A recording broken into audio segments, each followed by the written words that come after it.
कोई नाराज नहीं है। विसाब हमारे आदरणीय हैं, हमारे वरिष्ठ नेता हैं, उनका हमें आशीर्वाद पहले भी था, अब भी है। वो कह रहे हैं किसी ने संपर्क नहीं किया, मनाने की कोशिश नहीं, ऐसा नहीं है। हमारे वरिष्ठ नेता हैं।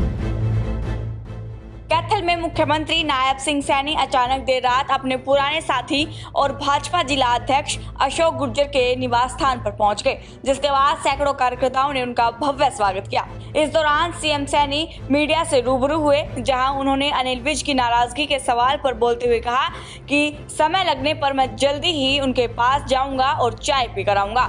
विज साहब हमारे वरिष्ठ नेता हैं, हमें उनका आशीर्वाद पहले भी था और अब भी है। कोई नाराज नहीं है। विसाब हमारे आदरणीय हैं, हमारे वरिष्ठ नेता हैं, उनका हमें आशीर्वाद पहले भी था, अब भी है। वो कह रहे हैं किसी ने संपर्क नहीं किया, मनाने की कोशिश नहीं, ऐसा नहीं है। हमारे वरिष्ठ नेता हैं और आदरणीय विसाब के यहाँ तो मैं जाऊंगा भी और चाय भी लूंगा जो ही मेरे को समय लगेगा, क्योंकि उनका हम समय समय के ऊपर मार्गदर्शन लेंगे।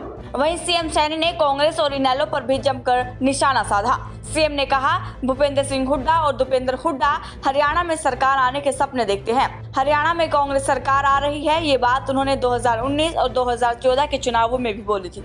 दीपेंद्र हुड्डा भूपेंद्र हुड्डा कह रहे हैं कि अब की बार कांग्रेस की सरकार हरियाणा में आ रही है। देखिए, ये बात उन्होंने पिछले 2019 में भी बोली थी, ये बात उन्होंने 2014 के चुनाव में भी बोली थी। सपने देखते हैं, परंतु जब भी ये सत्ता के अंदर आए हैं, भ्रष्टाचार बड़ी गति से बढ़ा है, लोगों को लाइन में खड़ा होना पड़ा है, लोगों को प्रताड़ित होना पड़ा है, परंतु भारतीय जनता पार्टी की सरकार बनी है, विकास बड़ी गति से बढ़ा है। इसके साथ ही कुरुक्षेत्र लोकसभा में अभय सिंह चौटाला के भाजपा का गणित बिगाड़ दूंगा वाले सवाल पर सीएम ने कहा कि पिछली बार जब ये चुनाव लड़े थे तो जमानत भी नहीं बचा पाए थे। देखिए, वो पिछली बार भी खड़ा हुआ था, जमानत भी शायद नहीं बची थी पिछली बार, है जी। बेटा हो चाहे बाप हो, खड़ा तो वही तो होगा है।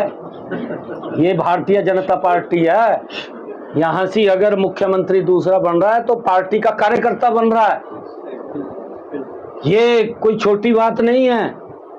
वहां तो विचार ये होता है कि बापू के बाद कौन बनेगा, बेटा ही बनेगा, तो पहले बेटा ही तो चुनाव लड़ा। विपक्ष कह रहे हैं सर बीजेपी पे कैंडिडेट नहीं है, जैसे अब कौन सी पार्टी और कौन नेता चुनावों में किसका गणित बिगाड़ेगा, ये तो समय ही बताएगा। आपका इस वीडियो पर क्या कुछ कहना है, कमेंट करके जरूर बताएं। कैथल से जयपाल रसूलपुर, पंजाब केसरी टीवी। हमसे जुड़े रहने के लिए हमारे YouTube चैनल को सब्सक्राइब करें और नई वीडियो की नोटिफिकेशन के लिए बेल आइकॉन को दबाएं। अगर आप ये वीडियो Facebook पर देख रहे हैं तो लाइक जरूर करें और ज्यादा से ज्यादा शेयर करें। धन्यवाद।